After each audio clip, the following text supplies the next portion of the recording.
जी hello जी, कैसे आप सभी। उम्मीद करती हूँ अच्छी होंगे। तो चलिए आज की वीडियो को शुरू करते हैं। उससे पहले आप सबसे पूछ लेती हूँ कि आप लोगों को मेरे द्वारा बताया कि वीडियो कैसे लगते हैं। एक बार कमेंट जरूर किया करो ताकि मुझे पता चले कि आपको वीडियो पसंद आ रहे हैं।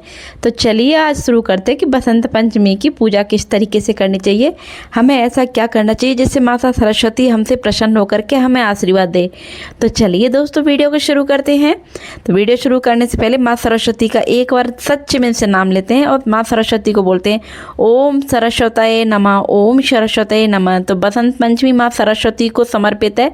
तो ये दिन विद्यार्थी और कला से जुड़े लोगों के लिए बहुत ही महत्वपूर्ण माना जाता है। ये दिन एक शुभ अवसर होता है माता सरस्वती को प्रसन्न करने का, क्योंकि बिना माँ सरस्वती की कृपा के बुद्धि ज्ञान और विद्या का आशीर्वाद नहीं मिलता है। तो मास माघ की जो शुक्ल पक्ष की पंचमी होती है उसी दिन बसंत पंचमी का त्यौहार मनाया जाता है। इस दिन माँ विद्या संगीत ज्ञान और कला की देवी माँ सरस्वती की पूजा की जाती है। बसंत पंचमी के दिन से ही बसंत ऋतु का आगमन भी हो जाता है दोस्तों, जिससे चारों तरफ हरियाली और खुशहाली का माहौल होता है। इस दिन स्कूल कॉलेज और शिक्षण संस्थानों में भी माँ सरस्वती की पूजा की जाती है। बहुत से छात्र घर पर भी माँ सरस्वती की पूजा करते हैं। तो आज इस वीडियो में हम यही बताने वाले हैं कि घर पर आप किस तरीके से माँ सरस्वती की विधि विधान से पूजा कर सकते हैं।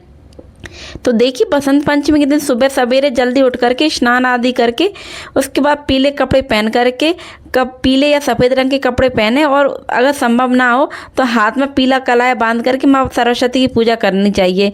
इस पूजा का सुबह भी कर सकते हैं और समय ना हो तो सुबह के बाद 9 बजे से लेकर 12 बजे के बीच में आप कभी भी पूजा कर सकते हैं, क्योंकि ज़्यादातर उसी समय स्कूल और कॉलेजों में भी पूजा की जाती है। और पूजा के लिए चौकी भी लगा सकते हैं या मंदिर में भी पूजा कर सकते हैं। तो यहाँ पर आप जैसे आपके लिए उचित लगे आप उस तरीके से माँ सरस्वती की पूजा कर सकते हैं।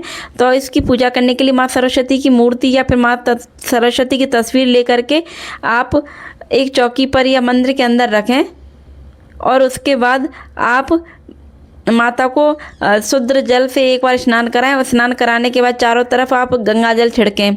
तो मिट्टी की जो मूर्ति है या फिर जो भी तस्वीर आपने लगाई है तो वहाँ पर आप तस्वीर पे एक बार पंचामृत को फिर से वापस से माता सरस्वती की तस्वीर पे उसका छिड़काव करें और फिर पंचामृत लगाने से आप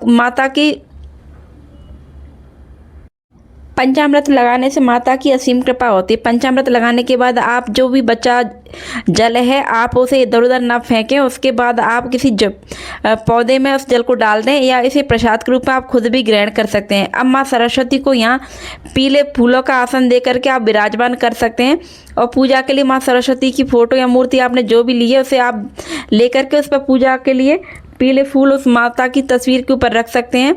आप फूलों से थोड़ा सा आसन दे करके आप सबसे पहले गणपति जी को उसके बगल में बिठाइए, क्योंकि ये ज़रूरी होता है। सबसे पहले गणेश जी की पूजा की जाती है। अब मैं आपको विस्तार से बताती हूँ कि पूजन किस तरीके से करनी चाहिए। इसलिए हम सबसे पहले कलश स्थापित करेंगे अगर हम घर पर कर रहे हैं, और अगर साधारण तरीके से कर रहे हैं तो आप कलश स्थापित ना भी करें।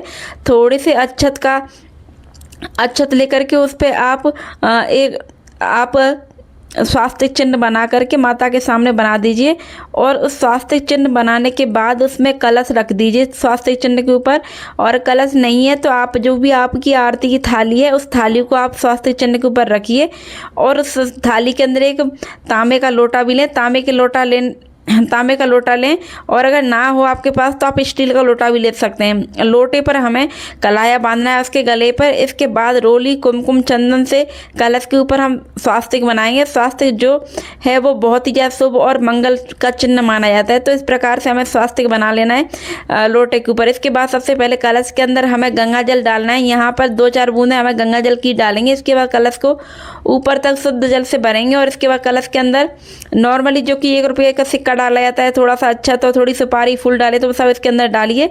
ये सब डालना जरूरी होता है क्योंकि माँ सरस्वती की पूजा में हल्दी का विशेष महत्व है।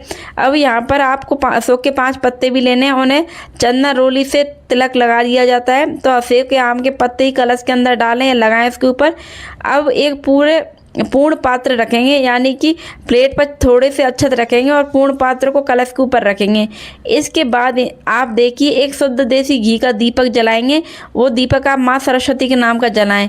तो दीपक जलाने के बाद में आप श्रीफल यानी जटा वाला नारियल रख करके श्री कलश को स्थापित कर सकते हैं। अब दीपक प्रज्वलित करने के बाद अपने स्टडी से रिलेटेड पुस्तक हैं या धार्मिक पुस्तक अगर आप जो भी पढ़ते हो, आपको जो भी अपने पास रखते हो, उन सब पे माता सरस्वती की तस्वीर पे तिलक लगाने के बाद उन सभी पे आप थोड़ी थोड़ी हल्दी या कुमकुम लगा दें, ताकि उनका भी पूजन हो जाए माँ सरस्वती के साथ साथ। लेकिन एक बात मैं यहाँ आपसे कहना चाहूँगी, अपनी देव भाषा यानी संस्कृत और मातृभाषा यानी कि हिंदी की पुस्तक पर जरूर रखें। साथ में पूजा की जो भी चीज़ें हैं, जैसे शंख बांसुरी घंटी, देखी जो भी आपकी पूजा की चीज़ें हैं वो ईश्वर तक इन्हीं के जरिए आपकी साथ आराधना पहुंचती है, उन सभी को अपने साथ में रखिए। उन सभी को रखने के बाद में अगर आप संगीत की शिक्षा ले रहे हैं तो उससे रिलेटेड कोई भी आपके पास जो इंस्ट्रूमेंट हो उसे रख सकते हैं। अगर आप पढ़ाई करते हैं तो आपका लैपटॉप मोबाइल जो भी है आप उसकी पूजा कीजिए, क्योंकि इनसे कहीं ना कहीं हमें किसी न किसी तरीके से शिक्षा ग्रहण की जाती है। तो इन सबको एक बार हल्का सा गंगा जल का छिड़काव करने का फूल की सहायता से स्नान करा करके गणपति जी को भी छींटा दें। उसके बाद हमारी जो भी सामान है उनको छींटा दें। इस प्रकार से आप माँ सरस्वती की पूजा करने के बाद में अपने जो भी आपके पढ़ाई से संबंधित है, आपके काम से संबंधित जो भी सामान है, उन सभी की भी पूजा कीजिए। सरस्वती के लिए आप माँ सरस्वती की पूजा के लिए आप पीले रंग के वस्त्र या कोई चुनरी लेकर के जरूर आएँ और वो आप माँ सरस्वती को अर्पित करें। अगर ना लाए हो तो पीले रंग का कोई भी कलाया माता के चरण में जरूर अर्पित करें। इस तरीके से आप माता को प्रसन्न कर सकते हैं। माँ के दोनों हाथों में बीड़ा है तो दोनों हाथों में तिलक करेंगे। एक में स्फटिक की माला है और चौथे हाथ में माँ के वेद ग्रंथ होते हैं, तो चारों हाथों में हम माँ का तिलक करेंगे। साथ में माता के हाथ में जो पुस्तक है उनका भी हम तिलक करेंगे और हम माता सरस्वती का दीपक जला करके उनकी विशेष तरीके से पूजा अर्चना करने के बाद उनका ध्यान साधना करेंगे। और हम जितनी देर इनका ध्यान कर सकते हैं उतना ही कम है। तो आप सारी पूजा से फ्री होने के बाद में, पूजा करने के बाद में आप थोड़ी देर शांति से बैठिए, गहरी सांस लीजिए और माता सरस्वती का ध्यान कीजिए।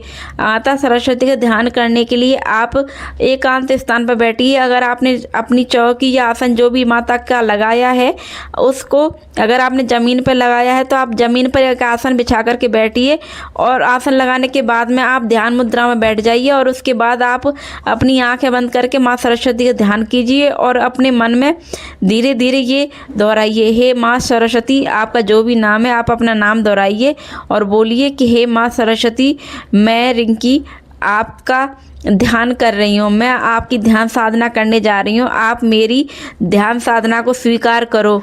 मुझे आप अपने ध्यान में, मुझे आपके ध्यान की स्वीकृति दीजिए। माता मैं आपको अपने ध्यान में लाना चाहती हूँ, आप मेरे ध्यान में आइए। इस तरीके से आप माँ सरस्वती के साथ जुड़िए और उनको अपने ध्यान में ला करके माँ सरस्वती को अपना मनचाहा वर बता करके उनका आशीर्वाद प्राप्त कीजिए। तो दोस्तों ये थी सरस्वती पूजन की विधि और सरस्वती पूजा किस तरीके से करनी चाहिए और माता सरस्वती की ध्यान साधना किस तरीके से करनी चाहिए, सारी जानकारी मैंने आपको बताई।